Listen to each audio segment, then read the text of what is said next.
আসসালামু আলাইকুম রহমতুল্লাহি ওয়াবারাকাতুহু। আজকে আমরা যে টপিকটা নিয়ে আলোচনা করব এটা হচ্ছে অ্যাডজাস্টিং এন্ট্রি অথবা বাংলাতে সমন্বয় জাবেদা। আজকে আমরা বাংলা এবং ইংরেজি দুইভাবেই এই জিনিসটা শিখব।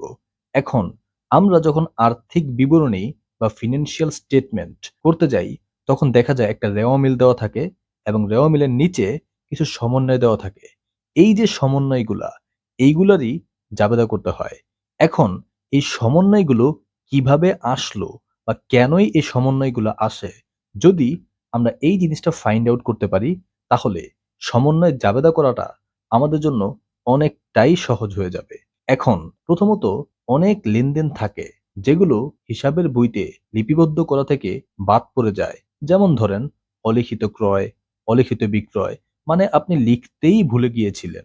এবং এমন অনেক লেনদেন থাকে যেগুলোর এক্সাক্ট পরিমাণটা আমরা বছরের শেষে গিয়েই জানতে পারি। যেমন ধরেন সমাপনী মজুত পণ্য এবং বকেয়া বেতন, বকেয়া ভাড়া, যে কতটুকু বকেয়া থাকবে তা তো আমরা এক্স্যাক্টলি জানি না। বছর শেষেই জানা যায় যে আসলে কি পরিমাণ বকেয়া রয়ে গেল, কি পরিমাণ মজুত পণ্য বছরের শেষে রয়ে গেল। এখন এই জিনিসগুলোই রেওয়া মিলের নিচে দেখিয়ে দেয়া হয় অ্যাজ অ্যাডজাস্টমেন্ট। এখন এইগুলো যে নিচে দেখায় দেওয়া হয়, এগুলো কেন রেওয়া মিলে দেখায় না? যদি এইগুলিকে আবার জাবেদা করে খতিয়ান করে আবার রেওয়া মিল প্রস্তুত করতে যায়, ব্যাপারটা অনেক বেশি সময় নিয়ে নেয়। এই জন্য এই যে রেওয়া মিলের নিচেই এই সমন্বয়গুলো দেখিয়ে দেয় যে এই লেনদেনগুলো হিসাব বছরে সংগঠিত হয়েছিল। আজকে আমরা এমনই কিছু লেনদেনের জাবেদা শিখব। প্রথমেই যেই সমন্বয়টার আমরা জাবেদা শিখব সেটা হচ্ছে কোনো খরচ যদি বকেয়া থাকে, কোনো এক্সপেন্সেস যদি ডিউ, ডিউ এটার বাংলা হচ্ছে বকেয়া। এই বকেয়ার আরো কিছু ইংরেজি আছে, যেমন আউটস্ট্যান্ডিং, পেয়েবল, এইগুলো দিয়েও বকেয়াকে ইন্ডিকেট করে। যদি কখনো কোনো খরচ বকেয়া থাকে তাহলে ওই খরচ বকেয়ার জাবেদাটা কিভাবে দেখাতে হবে, এইখানে আমরা একটা ফরম্যাট, একটা সিস্টেম প্রথমে শিখব। প্রাথমিক অবস্থায় আমরা একটু মুখস্থের মতো করেই শিখব, পরবর্তীতে আমরা এটার বিস্তারিত যৌক্তিক ব্যাখ্যা দেওয়ার চেষ্টা করব। আপাতত জাস্ট ফরম্যাটটা শিখেন। যদি কোনো খরচ কখনো বকেয়া থাকে তাহলে এইটার জাবেদা দেওয়ার সিস্টেমটা হচ্ছে খরচটা ডেবিট দিকে আর বকেয়া খরচ ক্রেডিট। যদি ইংরেজিতে বলি এক্সপেন্স ডেবিট আর এক্সপেন্স পেয়েবল ক্রেডিট। যেমন ধরেন স্যালারিজ পেয়েবল অথবা বেতন বকেয়া আছে, তাহলে যদি আমরা আমাদের ফরম্যাটে যাই, যে বাংলা ফরম্যাটটা খরচ ডেবিট, বকেয়া খরচ ক্রেডিট। খরচের জায়গায় যেই খরচটা বকেয়া আছে ওই নামটা শুধু আমরা বসিয়ে দিব। এই খরচটার নাম কি? বেতন। সুতরাং বেতন ডেবিট আর বকেয়া খরচ, এই খরচের জায়গায় বেতন শব্দটা আমরা বসিয়ে দিব, বকেয়া বেতন ক্রেডিট। যদি ইংরেজিতে করি এক্সপেন্স, কোন এক্সপেন্সটা বকেয়া আছে? স্যালারিজ, স্যালারিজ এক্সপেন্স ডেবিট আর স্যালারিজ পেয়েবল ক্রেডিট। এই যে ফরম্যাটটা, এই ফরম্যাটের সাহায্যে আমরা যে কোনো খরচ যদি বকেয়া থাকে তাহলে ওইটার জাবেদা আমরা করতে পারবো। যেমন ধরেন ভাড়া বকেয়া আছে মানে রেন্ট ডিউ, সুদ বকেয়া আছে মানে ইন্টারেস্ট ডিউ, কমিশন বকেয়া আছে মানে কমিশন এক্সপেন্স ডিউ। যে কোনো খরচ বকেয়া থাকুক না কেন, আমরা ওই যে ফরম্যাটটা, ওই ফরম্যাটটা ব্যবহার করে আমরা যে কোনো খরচের বকেয়া জাবেদা করতে পারবো। এখন আবার চলেন আমরা এই যে জাবেদাটা, এটাকে একটু যৌক্তিক করার চেষ্টা করি, একটু ইন্টারেস্টিং করার চেষ্টা করি। এই যে খরচ হিসাব ডেবিট, বকেয়া খরচ হিসাব ক্রেডিট, এইগুলো আসলে কেন কিভাবে, একটু ভালো মতো শুনবেন মনোযোগ দিয়ে।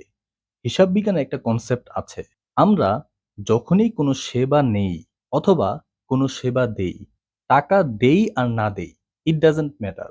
যখনই সেবা নেই অথবা সেবা দেই, যদি সেবা নেই তাহলে ওইটা খরচ হিসাবে আমাদের ইন্ডিকেট করতে হয়, আর যদি কোনো সেবা দেই তাহলে ওইটা আয় হিসাবে ইন্ডিকেট করতে হয়। একটা এক্সাম্পল দিলে ব্যাপারটা আরো ক্লিয়ার হয়ে যাবে। যেমন ধরেন আমরা কোনো একটা কর্মচারীকে আমাদের অফিসে নিয়োগ করেছি। এখন এই যে মাত্র তাকে আমি নিয়োগ করেছি, এইটা কিন্তু কোনো লেনদেন না। সুতরাং এটা আমাদের হিসাবের সমীকরণে কোনো প্রভাব ফেলবে না। এটার জন্য কোনো জাবেদাও দিতে হবে না, এটা হিসাবের খাতায় লিপিবদ্ধও করতে হবে না। এখন এই লোকটা যদি ১ মাস কাজ করে ফেলে তাহলে সে কিন্তু আমার কাছে টাকা পাওনা হয়ে গেল। এই যে সে আমাকে সেবাটা দিয়ে দিছে, মানে আমি সেবাটা নিয়ে নিলাম, সুতরাং আমার একটা খরচ তৈরি হয়ে গেল। যদিও টাকা আমি তাকে এখনো দেই নাই, কিন্তু এই যে আমি সেবাটা নিয়ে নেওয়ার কারণে আমার একটা খরচ কি হয়ে গেল, তৈরি হয়ে গেল। এখন আমরা জানি যদি কোনো খরচ তৈরি হয় মানে খরচটা বৃদ্ধি পায়, তাই না? সুতরাং খরচ কোন দিকে আমরা পাঠাই দেই, ডেবিট দিকে। এই জন্যই দেখেন খরচ হিসাব ডেবিট। এখন একদিকে যেমন একটা খরচ তৈরি হইল, এই খরচটা কিন্তু আমরা পরিশোধ করি নাই, এখনো কিন্তু সে আমার কাছে পাওনা, মানে ইন ফিউচার পরিশোধ করতে হবে। খরচ তৈরি হওয়ার সাথে সাথে একটা দায়ও কিন্তু তৈরি হইল, সুতরাং ওই দায়টাকে আমরা ক্রেডিট দিকে পাঠিয়ে দিই। আমরা জানি যদি কোনো দায় তৈরি হয় বা দায় বৃদ্ধি পায়, তাহলে দায়টা কোন দিকে যায়, ক্রেডিট দিকে। এই জন্য দেখেন বকেয়া খরচ হিসাব ক্রেডিট। যেই খরচটা বকেয়া হইল, মানে এখনো পরিশোধ করি নাই, ওই খরচটা কোন দিকে চলে গেল, ক্রেডিট দিকে। বকেয়া বেতন ক্রেডিট, বেতন হিসাব ডেবিট, বকেয়া বেতন হিসাব ক্রেডিট। এই যে ফরম্যাটটা, খরচ ডেবিট, বকেয়া খরচ ক্রেডিট, এই ফরম্যাটে এই খরচ শব্দটার জায়গায় যেই খরচটা হবে সেটা জাস্ট বসিয়ে দিব। বেতন হলে বেতন শব্দটা বসিয়ে দিব, ভাড়া হলে ভাড়া শব্দটা বসিয়ে দিব, সুদ হলে সুদ শব্দটা বসিয়ে দিব। সুদের ব্যাপারটা সামান্য একটু বলে দিই, সুদ হারাম। আমাদের ইসলামী শরিয়া মোতাবেক আল্লাহ তাআলা স্পষ্ট সুদকে হারাম ঘোষণা করেছে। এখন আমাদের পড়ালেখার খাতিরে আমরা এগুলো ব্যবহার করি, গ্র্যাজুয়েশন করি, তবে ইন ফিউচার আমাদের রিয়াল লাইফে এগুলোকে আমরা আমাদের লাইফে ব্যবহার কখনোই করব না ইনশাআল্লাহ। আল্লাহ তাআলা আমাদেরকে বুঝার এবং সে অনুযায়ী আমল করার তৌফিক দান করুক। এবং আজকে যতটুকু আমি আলোচনা করলাম, আশা করি আপনারা বুঝতে পেরেছেন।